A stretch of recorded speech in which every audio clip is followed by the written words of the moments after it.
How about if I just start at the beginning? You could be honest. Because you know what? They have the sweat equity that went into that memory that they're making with their friends and family. And that's what's important with this. And that's what the I Am Real world's about. Well, that's a great question. You know, one of the best things about a spring food plot is you get a second chance if it fails. Chasing Giants with Don Higgins. Brought to you by buyafarm.com, your source for farm, recreational properties, rural homes, and more. By tapping into Don's years of experience, dedication, and commitment, Chasing Giants focuses on the techniques, strategies, and dedication needed to harvest one of God's most amazing creations, world-class whitetails. Now, here is Don and co-host Terry Peer. Well, welcome everyone to Chasing Giants episode 56, brought to you live at Don Higgins' farm with about 35 of our best friends tonight, Don. We got people here from all over, Terry. Kansas, Wisconsin, Kentucky, Michigan, New Jersey. Good to have them. Yeah. Iowa. Yeah, the only rule about tonight is you have to answer all the questions since we can't filter them. Well, it's a chance to put me on the spot, so we'll see who steps up and I've does never done that before, so it's been a fun day, though. I came up last night, beautiful weather. Got to go up and spend a little bit of time in the real world office this morning, and then did a little shed hunting. Not a lot of luck, but we found a deadhead, but it wasn't even big enough to pack out. But beautiful day outside today. Yeah, we had a class yesterday. A private group came in for a master course, and in the course of touring the two properties, we probably found 10 sheds just walking around. So I don't think we'll do that tomorrow because we've already found them all, but you never know. Well, next time I come up here and go shed hunting, I'm taking Joe Johnson with me, and I'm just going to sit in the truck, let him have at it, and he can come back with an armful. Well, he's the as expert. good at it as anybody I know. He's the expert. For sure. So, but yeah, we're here at the master class. We just had some food, and everybody's thinking of their question to put you on the spot here in just a little bit. I screwed up. This is the third time that we've talked on the air in a week. And Wednesday we released the cell cam, and I'm not too proud to say that we were trying to cover a lot of information that night because we didn't want a 3-hour-long podcast. And overall, the response was very positive. I do appreciate that people at least found it interesting. But when I drove up yesterday, I actually listened to the podcast, and I neglected to tell people why I got so aggravated when I was doing the test. So if it's all right, I need to offer a little bit of explanation if we can take a couple minutes. Please do, because my phone's been ringing from people that had suggestions. Yeah, so unfortunately people were calling Don and say, Terry doesn't want to hear it, so I'm telling you. So that did happen. Well, and they don't realize that you don't want to hear it even more than I don't want to hear it. So for those people who aren't familiar with cell cameras, is most cell cameras have a setting that you get to decide whether it does an instant upload to the cellular tower, or you pick a certain time or every interval that it picks it.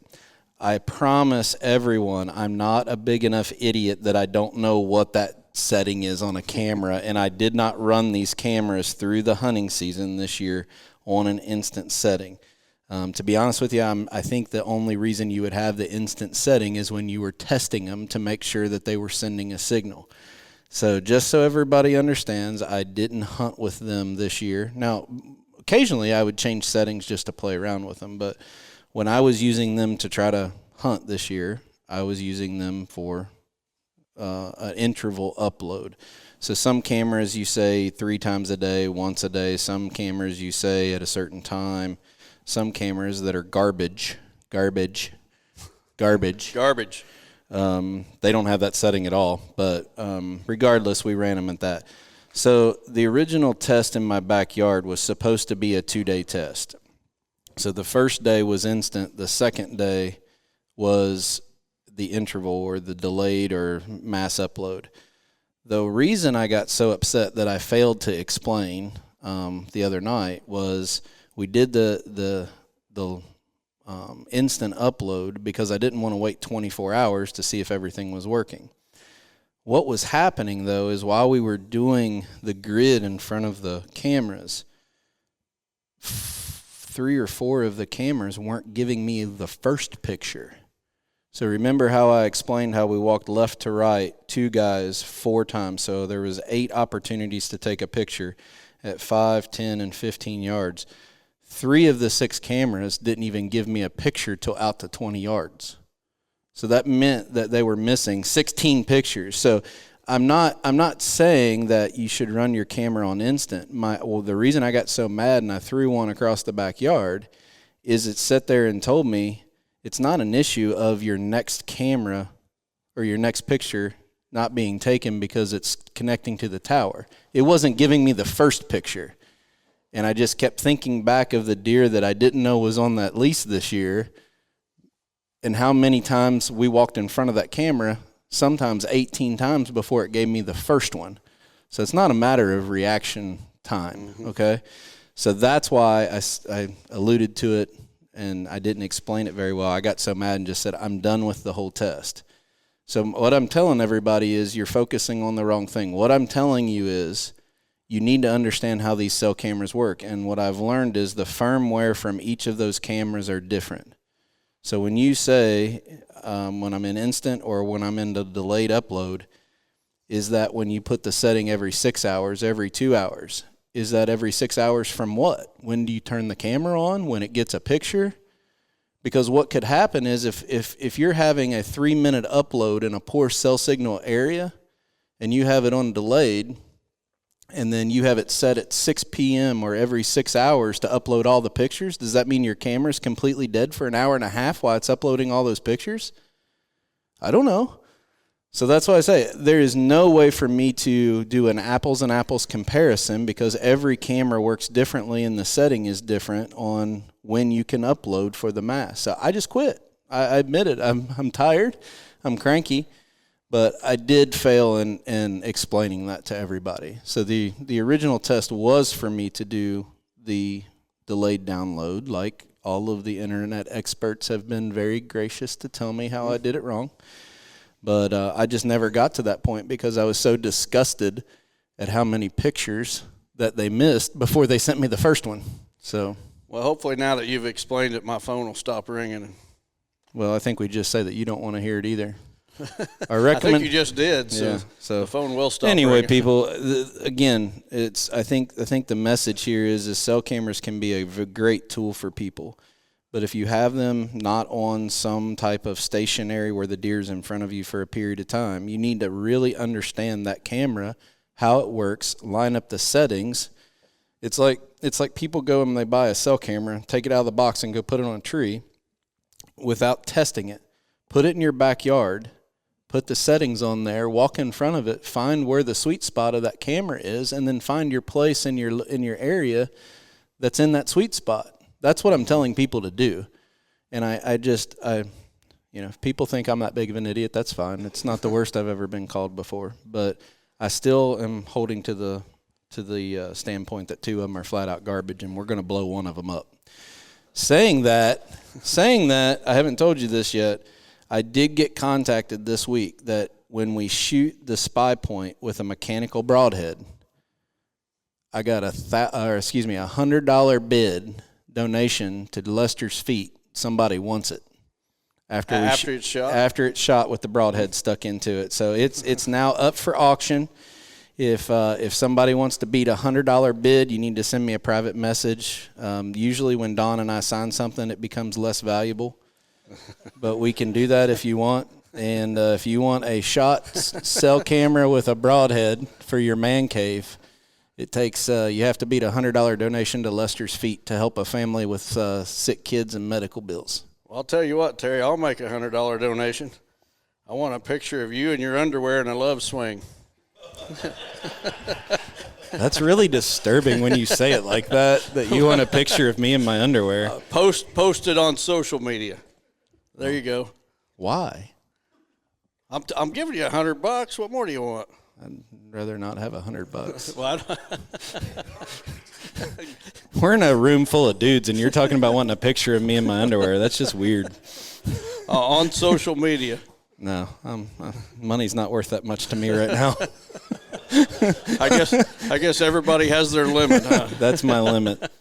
So, what else went on today? I haven't told you this yet, but I called my buddy Chris Yates, your buddy Chris Yates, down in Kansas City and ordered a truck today.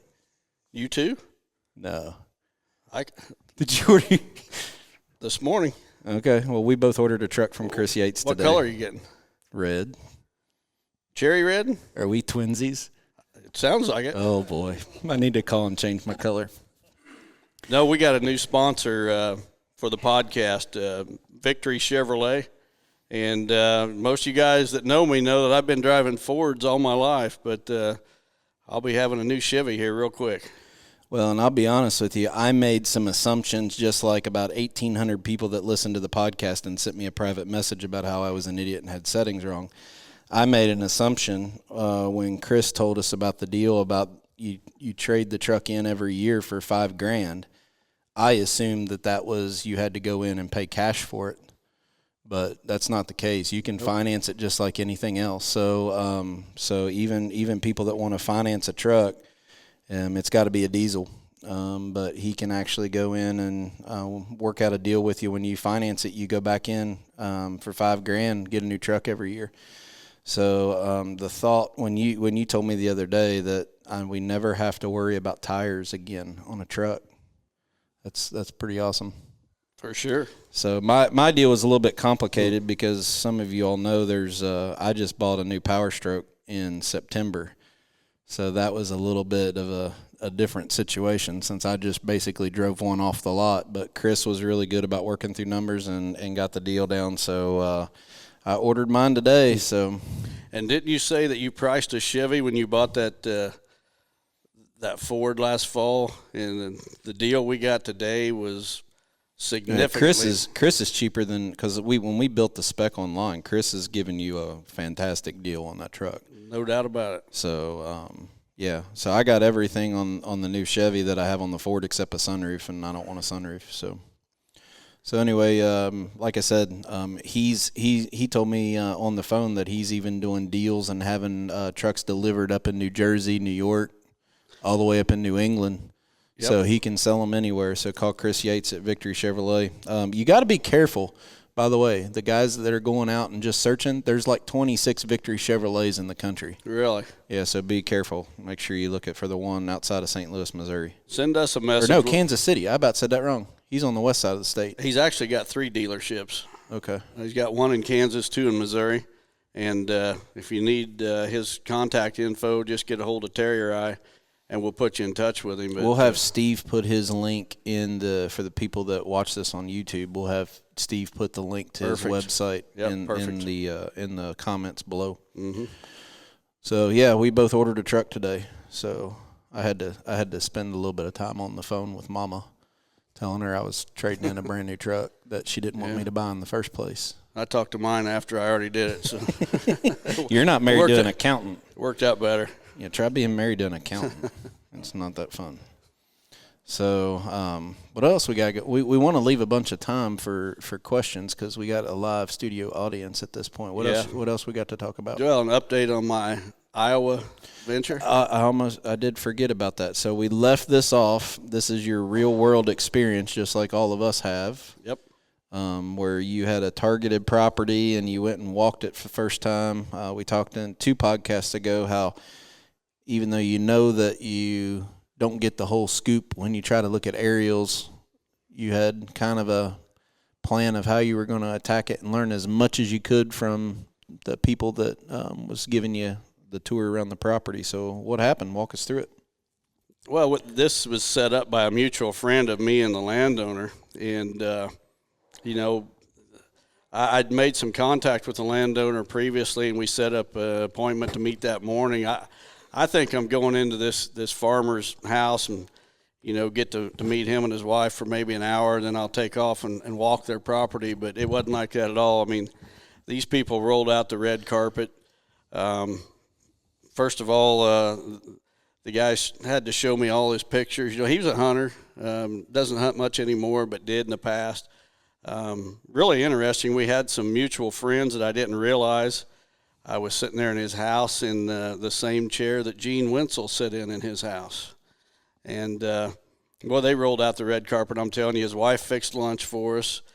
He first puts me in his car and drives me all over the whole area, for probably a 5-mile radius, showing me every back road, stories about every woodlot. That probably actually helped a little bit. Oh, it did, for sure. Seeing what the neighbors, what was going on there. I heard about every world-class buck that was killed in that township over the last 50 years. Wow.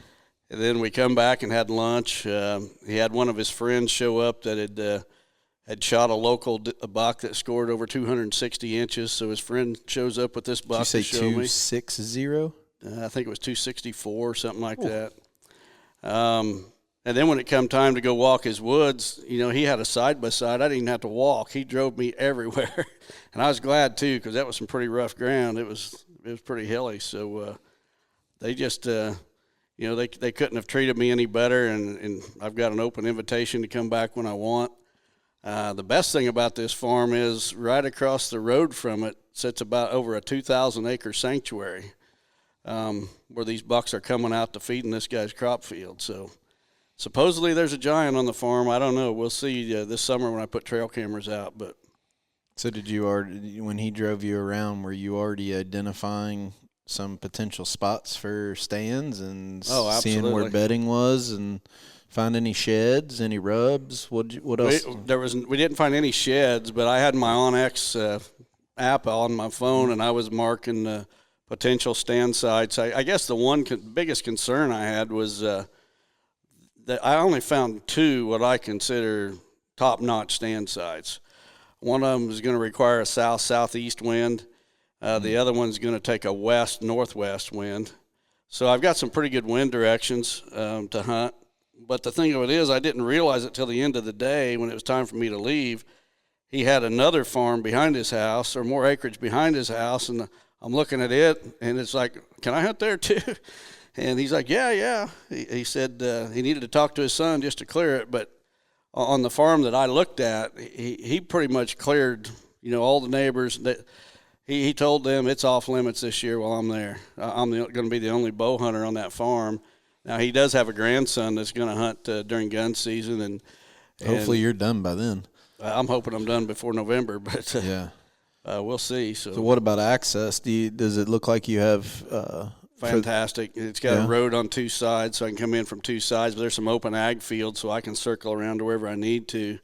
But I guess the biggest negative is that I was hoping that there was, 4 or 5 really good stand sites. And there's several good stand sites, but, there's 2 slam dunk stand sites that I know the biggest buck on the farm could be killed there. Yeah, because it isn't a 2-hour drive for you. So, it's not a matter of conditions are right, jump in the truck. You're going to have to commit a couple days when you go out there. Well, actually, this is just barely across the river into Iowa, so it's only 4 hours from home. 4 hours, it'd be the same as me coming to Illinois. Yep. So you could kind of watch the weather and see the winds that you need and then make a move to come up. For sure. But, yeah, if you could find a southwest wind too, That's what I need. That would give you because even when the fronts come in, usually when it shifts around, you're going to have something on that side that you need one more stand site, even if it was observation.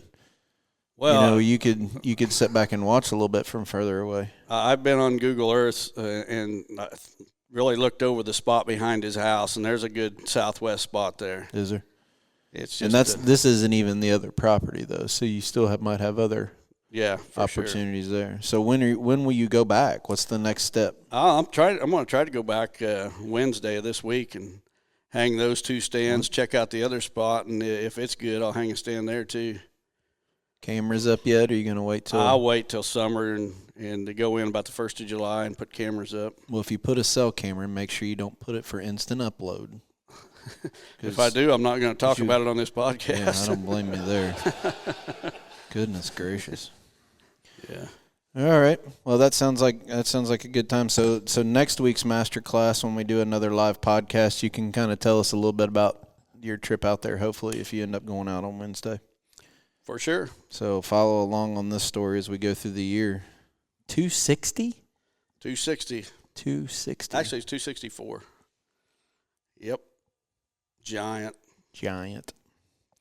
All right, with that, let's make some time for some more questions this afternoon or this evening and move on to the buyfarm.com property of the week. Buyafarm.com is your source for farm, recreational properties, rural homes, and more. Now, here is Don Higgins with this week's featured property.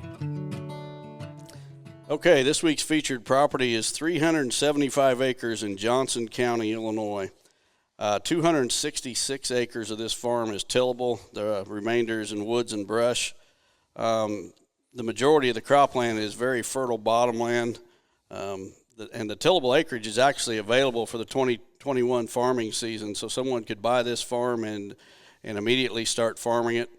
There's several small ponds on the property.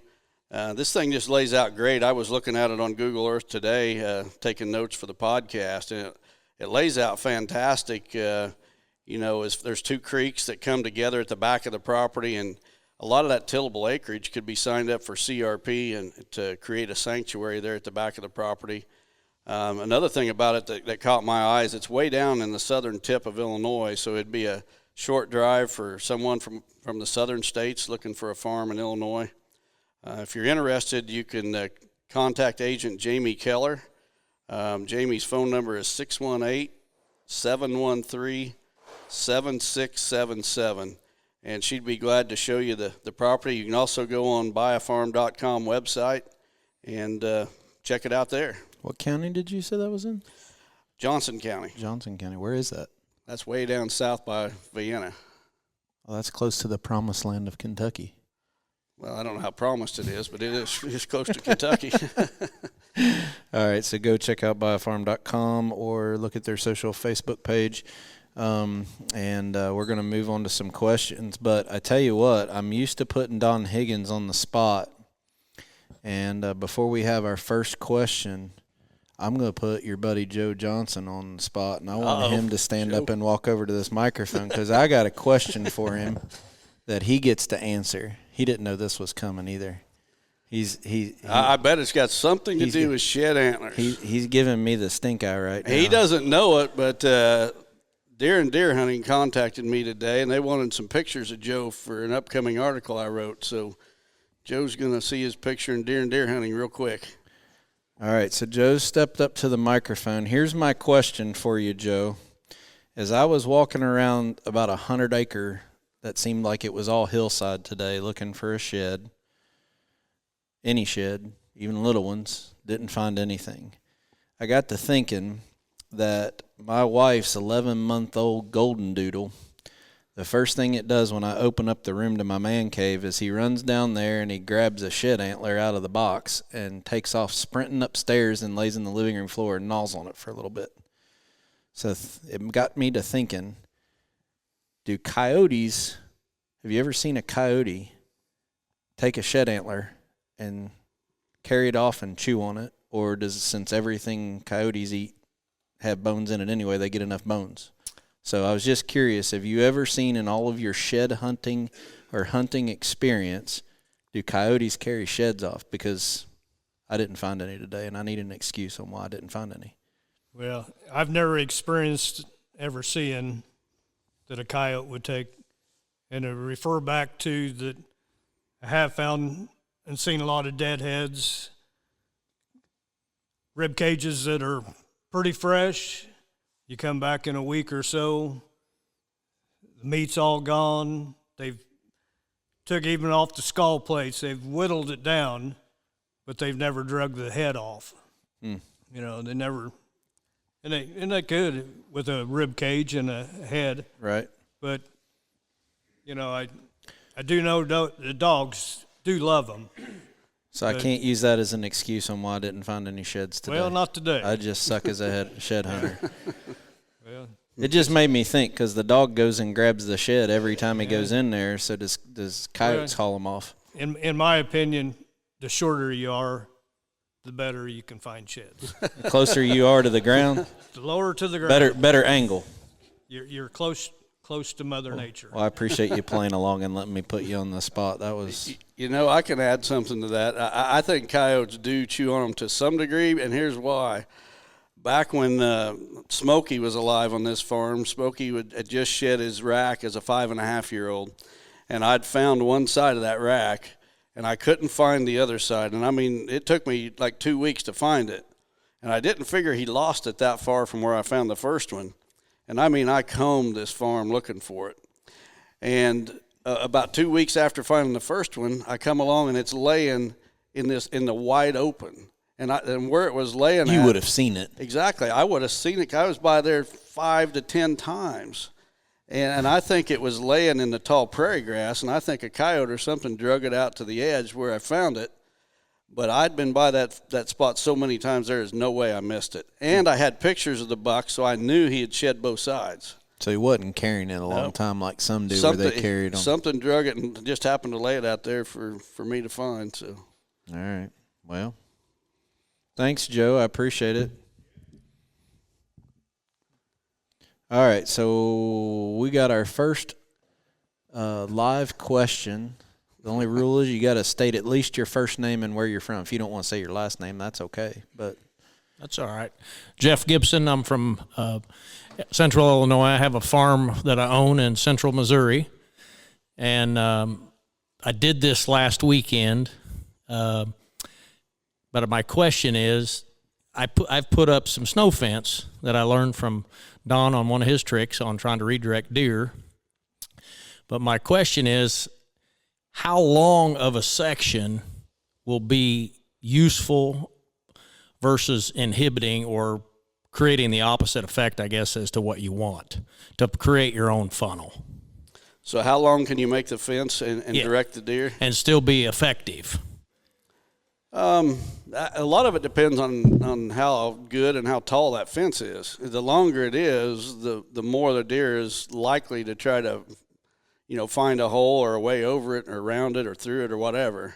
A shorter run, I mean, it's easy to push a deer, say 30, 40 yards.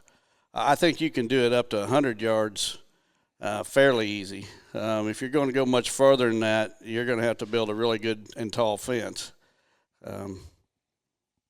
Typically for me, I don't push them more than about 20, 30 yards. This situation's in a bottom, and I've learned over, a couple decades of hunting now that I don't hunt in this bottom unless it's just dead calm. And frosty, cool mornings, try to, and because it's a travel corridor. But since my food plot situation's changed a little bit, the bucks are skirting where I want to be. Okay. What I think is the best tree to be in. Yep.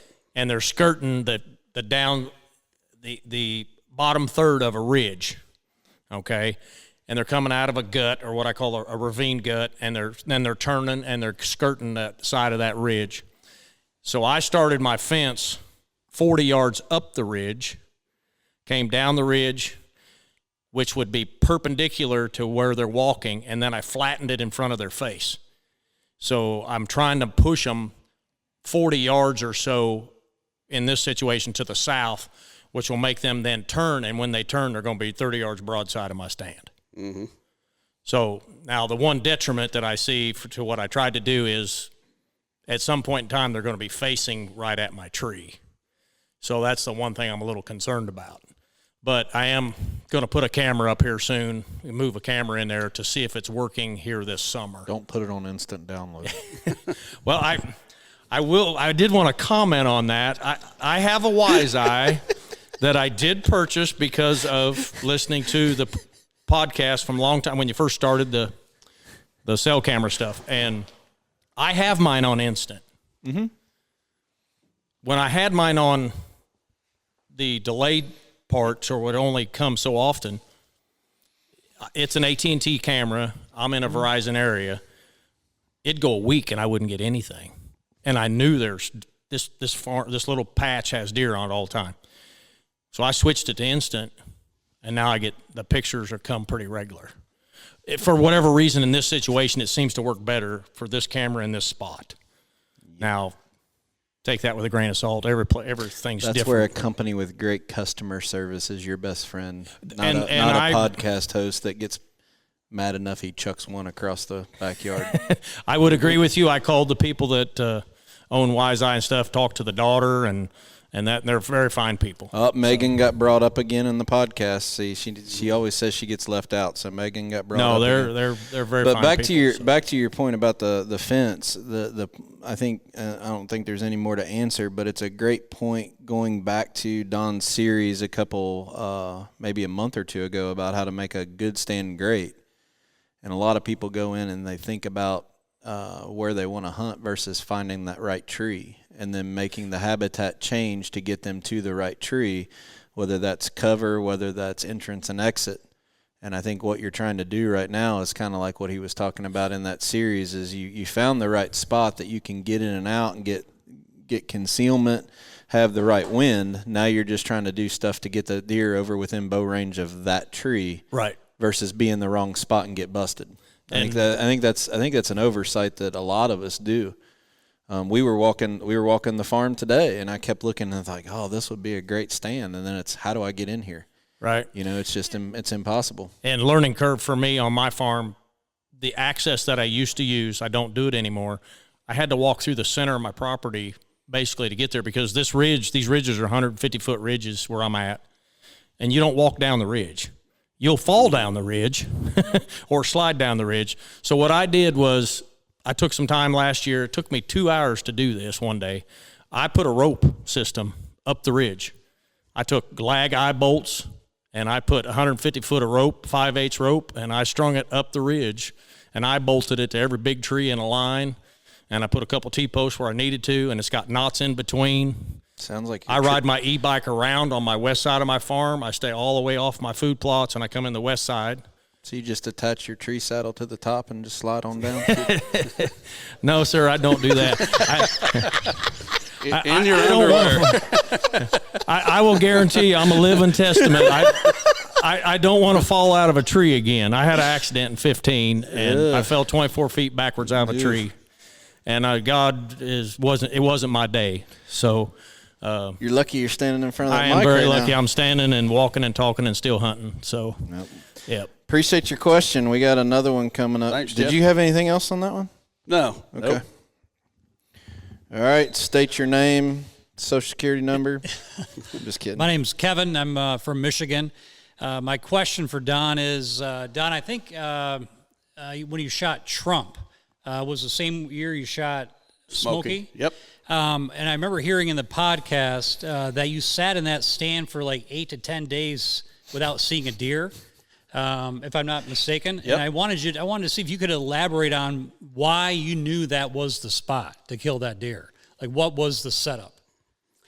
Well, that's a topic we're going to cover tomorrow. Oh, okay. But to answer your question, every mature buck has a personality, and Trump and Smokey were at total opposite ends of the spectrum.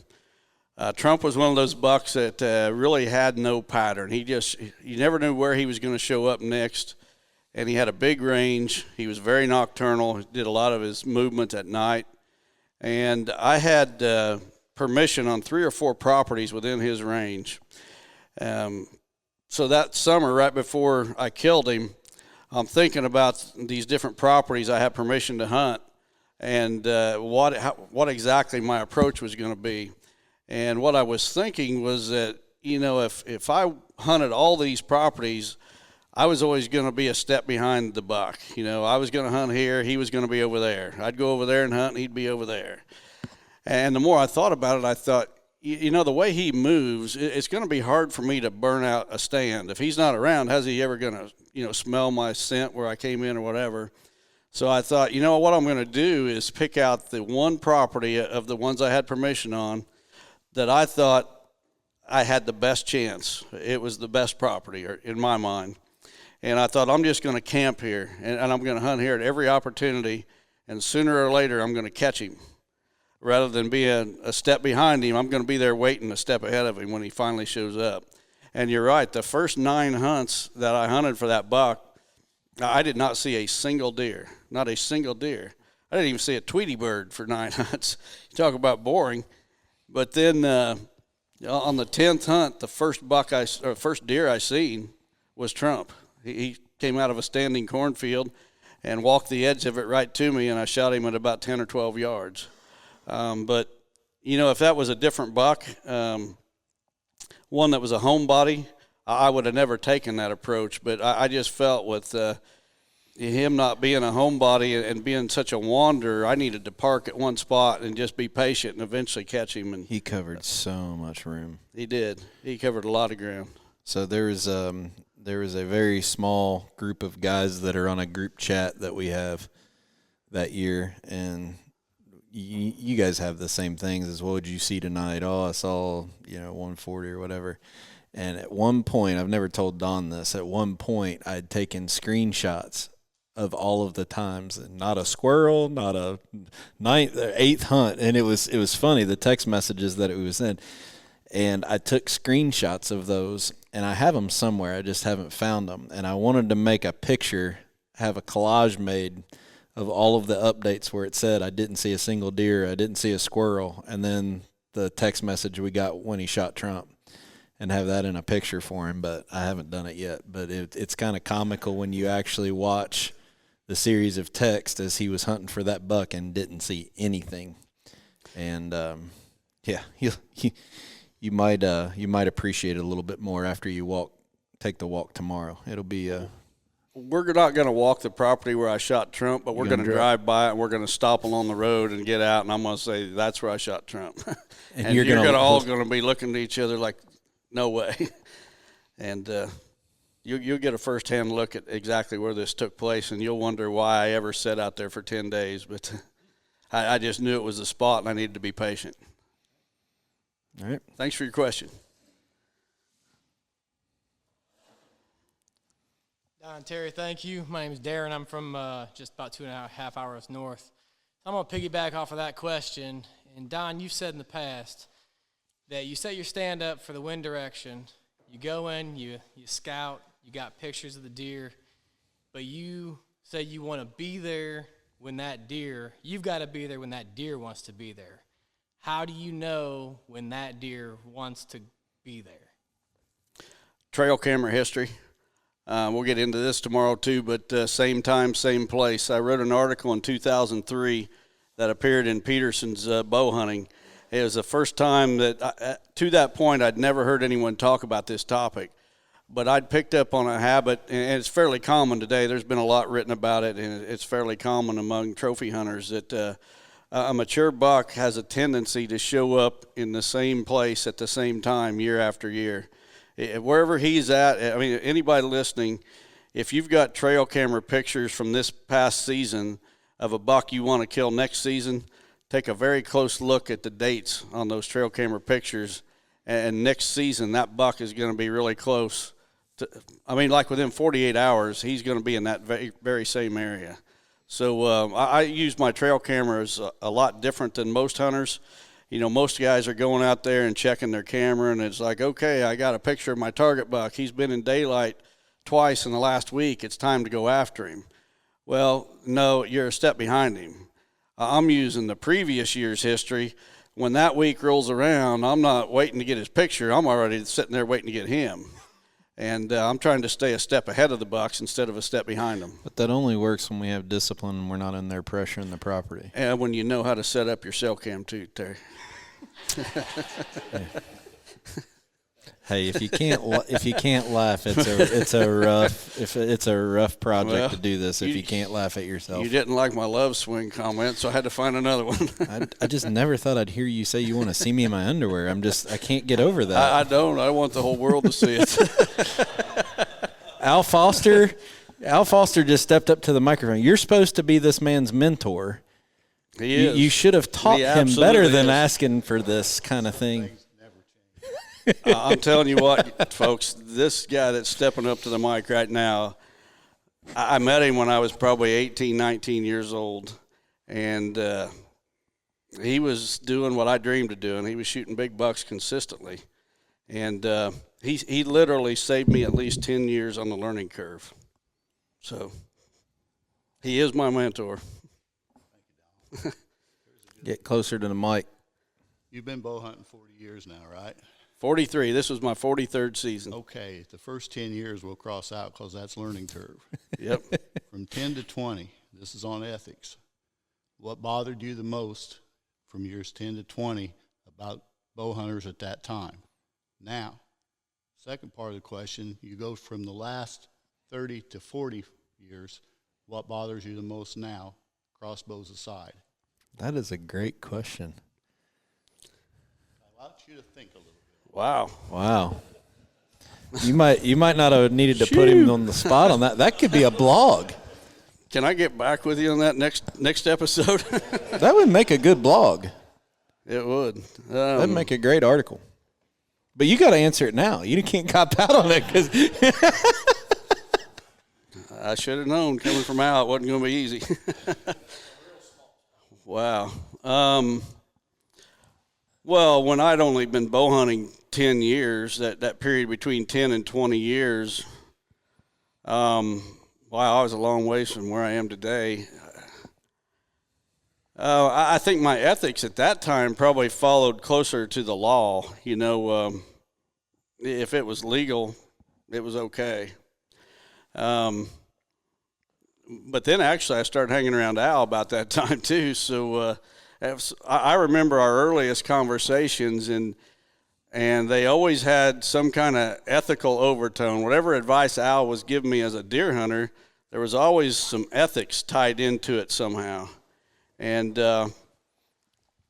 so I don't know what from 10 to 20 I was a legal hunter, but I don't think ethics really tied into it near to the point that they do today. And at some point along the way, I started realizing that the very best hunters that I knew, the very best whitetail hunters I knew, hands down, they were the most ethical.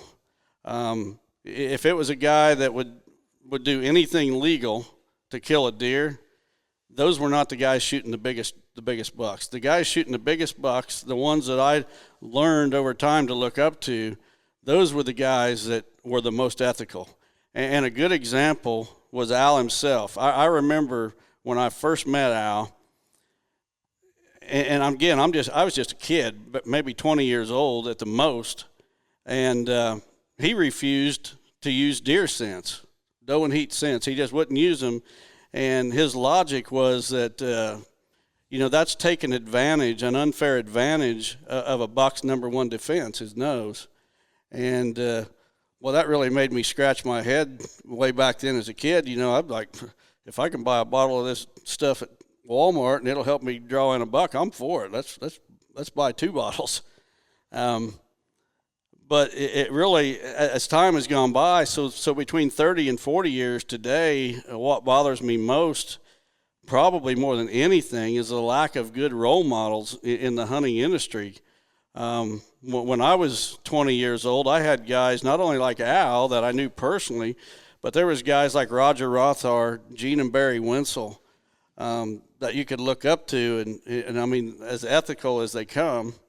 And I just don't see a crop of those people in the hunting industry today for young hunters to look up to. So if that's probably the biggest difference, and my biggest concern today is the lack of good role models. I mean, you don't even hear the word ethics. When was the last time you heard a celebrity hunter talk about ethics? When was the last time you heard one use the word stewardship? I mean, we're stewards of the resource, and yet you don't even hear the word stewardship. You don't hear the word ethics. It's like nobody wants to take a stand because it might cost them a sponsor. It might cost them money. And I guess I've tried to be the opposite of that and follow in the path that guys like Gene and Barry Wenzel, Roger Rothar, and Alan Foster followed the example they set for me. Our friend Bob Miller was with me today, and we actually had a conversation very similar to this. And I think the biggest thing that has changed is guys are relying on their success or attempted success to basically earn a living in this industry.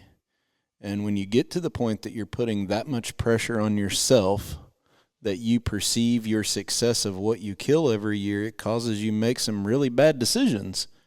And if you look at the celebrity hunters and not the everyday hunters, most of them who have gotten in trouble has been falling and succumbing to the pressure that they have to perform to keep a sponsor. They have to perform to get the likes on Instagram. They have to perform. And they do stupid stuff. Most of the time it's not accidents that they're doing. It's really the pressure. And it's not to say normal guys don't break the law either. But you're right. Nobody ever wants to dance around that. And, you know, we get in this society where we're just so daggone scared to make somebody mad or hurt their feelings. It's like the whole mission behind what we're doing here is if people don't like the podcast, great, don't listen. We're not worried about who we're going to tick off today. We're worried about who we're going to help tomorrow. Mm-hmm. And that has to be somewhere to get back around to that. It's quit worrying about who's going to be offended. Oh, my goodness, we're going to offend somebody today. I would hate to guess, you know, everybody's doing it or being politically correct for financial reasons. I would hate to guess how much money my mouth has cost me in the hunting industry, to be real honest about it, because, that's just the brutal truth. You can sleep at night. That's worth something. Well, my integrity's never been for sale, and it's not going to start today. But you do ask for a picture of your podcast host in his underwear. I even offered $100. Is that integrity? I'm trying to help out your nonprofit. Oh, boy. All right, let's move on. We got another question. Hi, John from New Jersey. This warm weather, has me thinking about the planting season coming up. And obviously Mother Nature, let me preface it, is going to dictate a lot of around the timing. But my farm, kind of like Terry's, hunts best in September up until like the first week of October. Now, I'm hoping with some of the projects to change that, but that's the way it hunts today. And we have a little bit longer growing season than some other parts of the country. So the real-world soybeans, pick some of those up today. 4 different kind of beans in there, ranging, it looks like, 4 to 5 months or so of maturity. And then some deadly dozen. Would you plant those soybeans a little bit later so that you had them nice and green through that September period? And would you plant the deadly dozen a little bit earlier to try to have the farm peaking when it appears, at least today we have the best buck activity? Thank you. No, I think for early season, John, thanks for your question, but those soybeans, you want that plant to mature before frost kills it, so that grain in the pod, matures. If frost kills that soybean plant and the grain is not fully developed, a lot of times it turns moldy and it's not palatable. So later in the winter, when the deer need it the most, it's not there. It's not palatable for the deer. I would, focus on green food sources during the early season, such as, harvest salad, deadly dozen, whatever. And, if you've got good early season stands on your property, I would put those plots, closer to those stands. But I would not plant it too early either. And the reason you asked if I would plant it earlier, I would not do that, because some of those plants in that mix, once they reach a certain maturity, they lose all their palatability and the deer don't hit them near as well. You want those young and tender plants. So I would just plant them at the recommended times on both counts, the soybeans and the deadly dozen. The only time I plant later is if I was to have a really small soybean plot and there's ag soybeans around me. So then I would try to do about 2 weeks after the local row crop farmer did to try to disperse those deer. If you have a small soybean plot with a lot of deer and you're the first thing that germinates, they'll mow them off. So if you're in that situation, it might go to shade a little bit behind what your row crop farmers do and follow that as your guide. If you don't have a big food plot and low deer numbers, get them in as early as you can. The other thing to think about, too, on your fall plots that we don't talk a lot about, is we're sitting here talking right now about how warm it is the last 2 days in the green up. If you plant your fall plots too early, those plants will mature and die in the winter. If you plant them at the recommended time, they go dormant, and they're the first that you see out here greened up. So if you look out here and see all this, you're providing food right now for all of those animals when there's nothing else to eat. You know, because like on my farm, there is no soybeans right now, but I have greened up Deadly Dozen right now because I didn't plant it too early. They go dormant. They're the first to green up. So you turkey hunters that are looking for stuff to, you know, that's where the first insects are. That's where the deer are eating right now. So those plants go dormant instead of fully maturing and dying off during the winter. That's a great point. Yep. All right. We got another question on the way. Nobody's stepped up. All right. Go ahead. Don, on the trail camera topic, I'm from Michigan. You know, pressure. Everybody's got trail cameras. They're checking trail cameras all over the place. My philosophy on our farm is to set the trail cameras up so we can check them, what I call on the tractor trails, just driving the tractor around without going in much into the cover. Can you talk a little bit about, like, as far as, you know, just using cameras just to get the inventory on what bucks are using the property? I'm not using my cameras to necessarily tell me where the buck is at, but just telling me that the buck is on the property. I know some of these, you know, some guys, in other states, maybe they can actually put their cameras closer to their stands or maybe even at their stands and then hunt those stands based on the camera intel. Mm-hmm. In Michigan, where I'm at, if I put them right at my stands or, you know, back in the cover, I'm just not going to be able to hunt there. They're going to, not use that area. Right. So am I doing that the right way, just using the cameras for the inventory? Absolutely. You described perfectly what I do. I don't need that camera to tell me what tree to be in. I know what tree to be in. I just need that camera to tell me what bucks are on the property and when they are on the property. So, that's a great point. You described what I do to a T. And buy your neighbor a spy point. That way he doesn't know what's going on in his farm. Garbage. Garbage.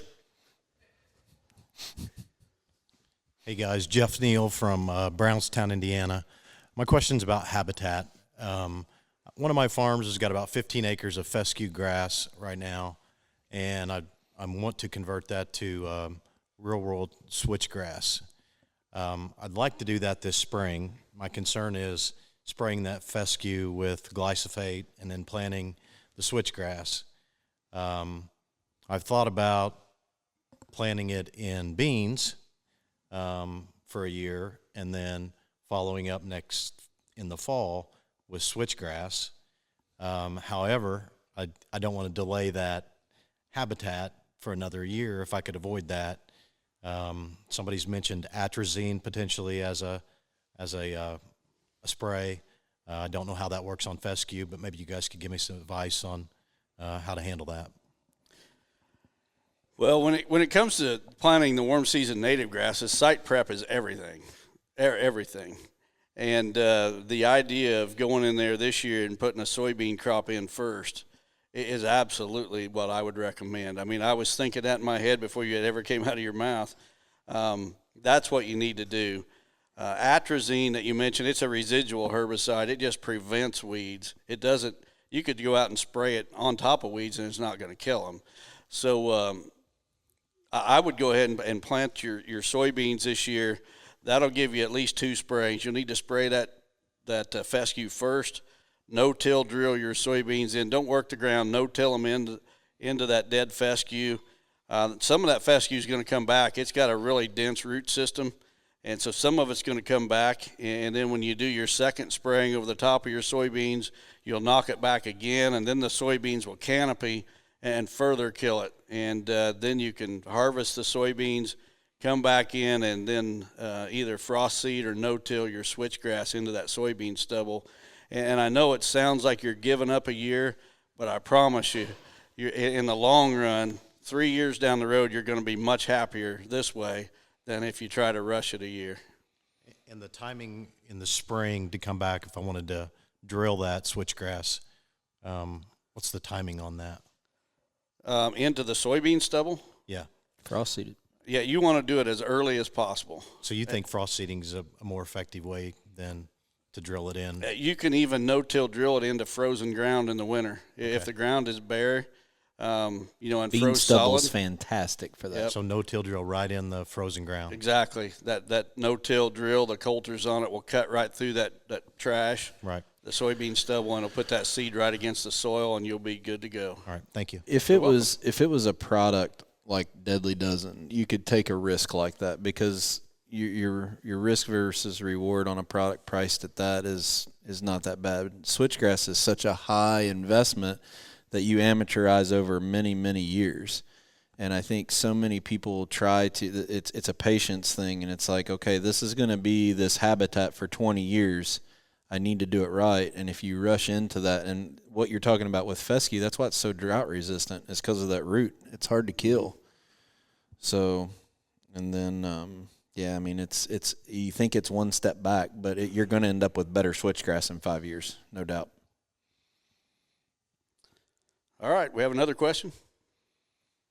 Hi, I'm Dustin, Central Illinois. So my question is, you've walked into this Iowa property kind of fresh, right? You've seen data from Google Earth or Google Maps, and then you've talked about, I've got camera locations, I've got 2 dynamite stand locations, but never really talked about what did you see that you identified as these are 2 dynamite locations and these are our camera locations I'm going to do my inventory with. What are you seeing when you go there, and what are you looking for? So for a stand site, the only good stand site is one with good access. If you don't have good access, you don't have a good stand, period. So it needs to be a spot also where the deer activity is funneled or tightened up, concentrated, and then there needs to be a good tree in the right spot with good access, good wind direction. As far as the trail camera sites that I'm looking at is basically I'm looking at the crop rotation, where the corn and soybeans were this past season. I know it's going to be flopped and just the opposite this coming summer. So, I was focusing on where the soybeans are going to be this coming summer, where I can put my trail cameras around the edge of those, where I expect the deer to exit the cover into those soybean fields. I noted scrape locations so that, as we move into the fall and the bucks get off of that feeding pattern and start getting into what I call the fall rut pattern, that I'll know where to move those cameras from the feeding areas to the rutting areas. And I probably just take a lot of things for granted and assume that people know exactly what I'm thinking. But, that's kind of it in a nutshell, and hopefully that answered your question. If not, go ahead and fire away. You're still right there by the mic. No, that does answer my question. It's just you do take things for granted, and you walk into a place and you kind of see, you're like, well, this is what I'm going to do. And I'm just trying to pull a few of those things and a few of those ideas out of you. Well, you're not the first person to say that, so you don't surprise me at all. But thanks for your question. I think you knowing that you were going to go back in the next couple of weeks while you were there, you were probably just trying to learn as much as possible about the history and different things you could about the neighborhood from the landowner. And this next trip up is going to probably be more boots on the ground and really dialing into specifics about that property, as if I know you the way I know you. Well, I was really hoping to find a giant shed antler to tell me I was in the right spot, but that didn't happen. But I still know I'm in the right spot, and there's actually a gentleman here amongst us this evening that lives really close to that area, and I won't put him on the spot, but he confirmed that I'm where I need to be as far as the location of this property to shoot a giant. So, I've seen a lot of the bucks that have been killed in that area, and there's been a lot of 200 plus shot, not only on this farm, but in this township. And my host, the landowner, actually says that his township is the best township in Iowa. And I don't have any idea if that's accurate or not, but I have no reason to doubt it based on what I seen when I was there. All right, we got time for a couple more questions, so we need to wrap up here soon. So if you got one, go ahead and make your way to the mic. I know we got to have a couple more somewhere. Here we got one going.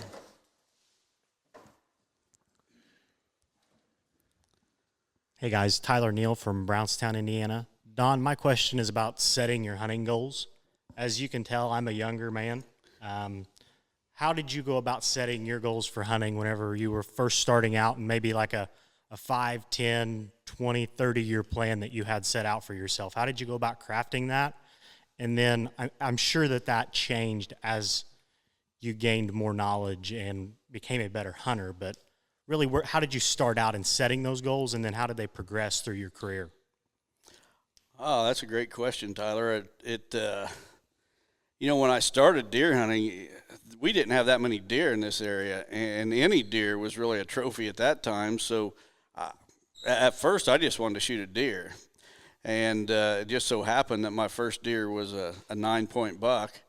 And after that, then I just wanted to shoot bucks only. So I shot some yearling bucks, even some 6-pointers. And then it became I wanted to shoot only bucks that had at least 8 points. I moved from there to the bucks that had to make Pope and Young minimum 125. And then I moved it to 140. And then I moved it to 150, and then I started hunting individual specific bucks. But I think the thing that really helped me more than anything is that when I set a goal, I was determined that I was not going to lower my standards. It didn't matter if it was the very last evening of season, and my goal was a 140-inch buck, and there's a 130 came by.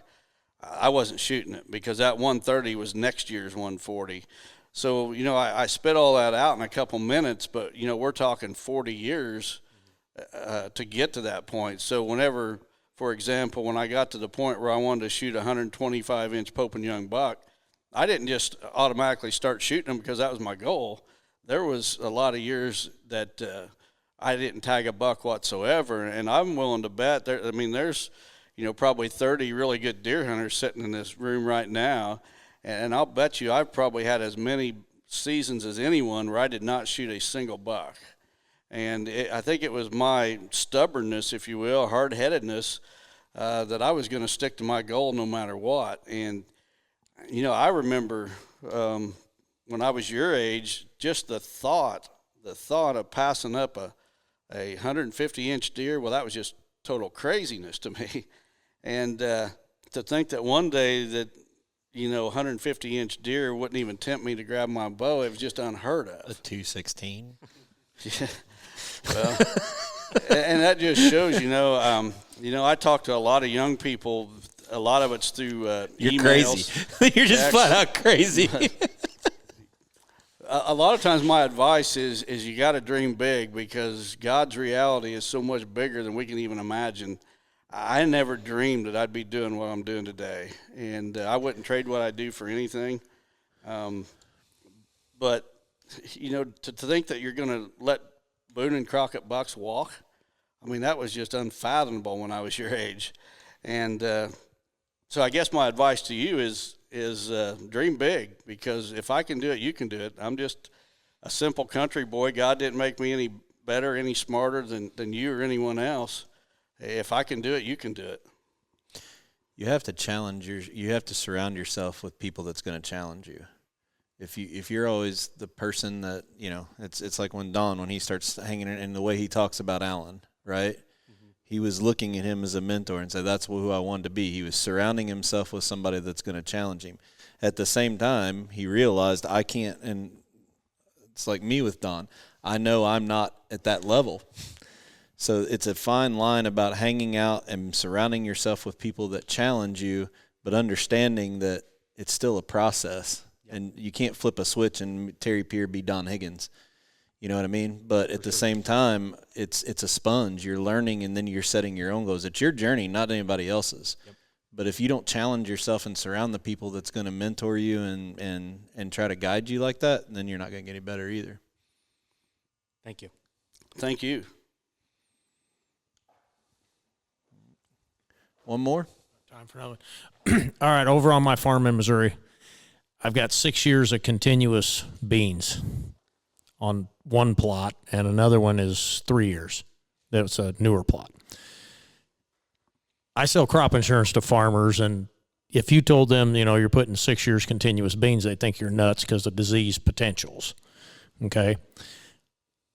I try to broadcast winter rye or wheat, in the past before I became privy to real world stuff.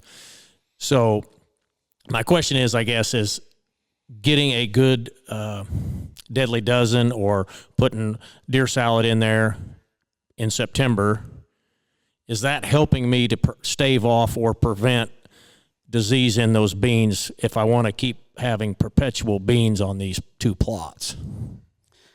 So you're overseeding your soybeans? Well, in September, I'll go in and I use a blower with a tank on it and spreading the deer salad. This past year, I just used winter rye, and I had I did it. My wife thinks I'm crazy. I did a one day over and back. It's 4 hours to my farm. I went over because there was an 1.5 inch forecast that night of rain. When I left the farm, it started raining, and I got 1.5 inches, just like they said, and I got the best cover crop I've ever had there. You're in a room with 35 guys that have done the same thing. Yes. Women, our wives don't understand They would have driven 4 hours for a $10 discount on a pair of shoes, though. This is true. So, but I guess, and I've talked to Dwayne a little bit about this, and Dwayne has kind of said, yes, you're doing the right thing to help it. I don't think it's foolproof in preventing like sudden death. I may have some problems with that down the road. Now this year, I'm going to plant 2 half-acre strips in both of those bean fields with the craze corn on part of that. So, and that's mainly for gun hunting for my grandsons to try to get them closer, the deer closer to them for gun season. So I've the way my fields are crowned and different things, if I put the corn in the wrong place, they're going to be corn on the backside that we're not, or deer on the backside of that corn we're not going to see. So I've kind of put that strategically, but I guess the whole point of that question is just, can I keep doing what I'm doing with my beans if I have a cover crop in there to help it to not get disease, I guess? Well, my personal experience is I've had soybeans in the same plot up to 6 consecutive years. I've got a friend that swears he's had soybeans in the same plot for 20 plus years, and I'm sure he's telling me the truth. I'm not sure Dwayne is the guy to ask, as far as your cover crop helping you. I guess if there's a prize tonight for the question that stumps me, I guess you're going to be the winner, because I'd say Dwayne's giving you good advice. Dwayne will be here tomorrow. Yeah. Well, I had the best, in my opinion, I've had the best beans I ever had this year. I planted them April 25th. And I've got an old tie no-till drill, and it works best when it was tacky the day before I want to, the next day. That's when I want to plant, because that old drill, it just don't cut real good. It doesn't lay them in there like a new, like one of yours out here, but it works for me. And so, and the earlier the better, like you said earlier, planting them earlier the better. So. Well, and the conditions you described, there's plenty of moisture in the ground. Oh yeah, exactly. And those soybeans are going to come up in days. And 5 days. I have to fence mine off. I made the mistake one year. I didn't have enough time. I planted them. I had to leave and go home. I come back in 2 weeks, and I didn't know if I was going to have any beans for hunting season because they'd mowed them off. I electric fence mine off to keep them out. So, but I have beans, what I call beans to eat. I plant about a half acre of beans off of the side of each one of these plots those are beans they get to eat all summer. And then there's beans that are fenced off that I don't want them in. Right. It's not foolproof. There's 95% of them don't get in, but there's some does that figure it out and they'll get in. But they don't annihilate my crop. So. Right. Well, I'd say you're on the right track. Thank you. Thank you. All right. With that was a pretty good episode. It was. Had some good questions. I'm not posting a picture in my underwear. Don't ever Please. ask that again. Please don't ever ask that I'll again. slip up to you in your love swing one of these days when you're in the woods, and you won't know it. I wouldn't be surprised you're buck naked. That is so weird. What is with you tonight? Weird? I'm not the guy doing it. Neither am I, but I'm kind of puzzled right now, to be honest with you. I don't even know what to say. But anyway, great episode tonight. A lot of tough questions. I really do think you need to write a blog. Really think about that one Al asked you. I think that would be interesting. But and for those listeners who are acknowledging the fact that I'm being very sarcastic about the people on the cell camera test, it's my own fault. I'm not picking on anybody. You just got to roll with it and have fun. It's my fault that I was trying to push through and keep that episode under an hour and didn't disclose it. But the bottom line is I don't have patience to do tests like that. But hopefully some of that information helps you guys out. But I promise you, all the people that even reached out and called me an idiot, I'm not offended. It's okay. Would you go ahead and give your phone number before we get off here? Yeah, I'll do that right now. Let me look in my H's to get, because I don't memorize numbers. Yeah. Let's see, Don Higgins' cell number. They've already got mine, believe me. You don't need to post mine. So, but anyway, you got to have fun with it, and we sit here and cut up and laugh a lot, and it's just part of it. We knew it was coming, but I take responsibility. Most everybody was very, very nice about it. A couple of them weren't, but that's expected. But like I said, I acknowledge it. It's my fault. I didn't tell the whole story. Got sidetracked, but it is what it is. So we're going to have a good time tomorrow. You're going to give I think we have good weather tomorrow too, don't we? Yeah, we are. So and that's something different. We usually don't during these classes. We're usually timing the tours based on when there's a break in rain and that's wind. what we did yesterday. So we're gonna come in and have some presentations tomorrow, then break it up and go visit 2 different properties. And I was telling some of the guys the first master class that we ever did. A group of guys were here up in the shed, and you went back to the house, and we went and we bought a case of Natty Light. Because you let people climb up into the Smoky blind and actually look down at where you shot Smoky, and we were going to pour out all the Natty Light cans and sneak out there to the blind and just leave the whole floor covered with Natty Light cans. So when you sent all the people up to look in the blind, there'd be all these empty beer cans everywhere. But we got cold feet. We had a case of Natty Light and didn't know what to do with it because we were afraid we had the wrong wind, and you'd be more mad about us going in next to the bedding area with the wrong wind. Then, but anyway, all these guys are going to get a good tour of the farm tomorrow. Some presentations. We're going to go look at the other farm and have a good time. And then we're going to be back doing this live again with a new group of guys next Friday night. So for the guys that are coming next Friday night, I just hope that Don doesn't look at me like he's looking at me right now and say stuff about me being in my underwear and naked. So with that, I don't have anything else to say. We will have pictures next week. Good gracious, you're freaking me out. All right, I think I'm done for the night. What about you? I'm done. All right, we want to thank all of our sponsors: BuyAFarm.com, 360 Hunting Blinds, Vengeance Camo, WildlifeFarming.com, Quiet Cat, Real World Wildlife Products, Vortex Optics, Lone Wolf Tree Stands, and Matthews Archery. Have a good week, everyone. Call Chris Yates if you want a diesel truck. Get a good deal. Victory Chevrolet in Kansas City, Missouri. See ya.